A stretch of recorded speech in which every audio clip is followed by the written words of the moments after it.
Welcome to Sweet Life Beat Life. We hope this video helps.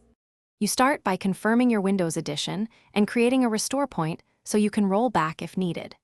Next, open Task Manager to stop suspicious processes and services to check that Security Center and Windows Defender services are not disabled. Use Event Viewer to note recent errors tied to Security UI. Once done, prepare command line tools.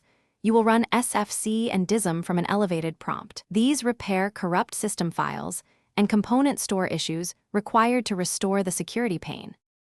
Now repair core components. First, run dism with /online/cleanupimage/restore health to fix component store corruption. This can take 10-30 minutes depending on damage. After dism completes, run sfc/scano to replace corrupted system files.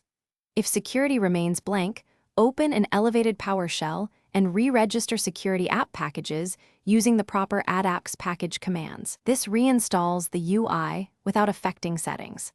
Make sure you reboot after each major step. Finish by restarting the Security Center and Windows Defender services, then open Windows Security to verify content loads.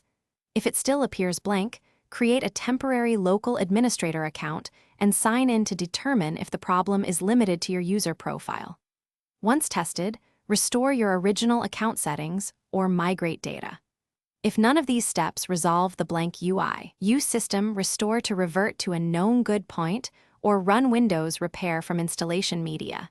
This preserves files while repairing system components.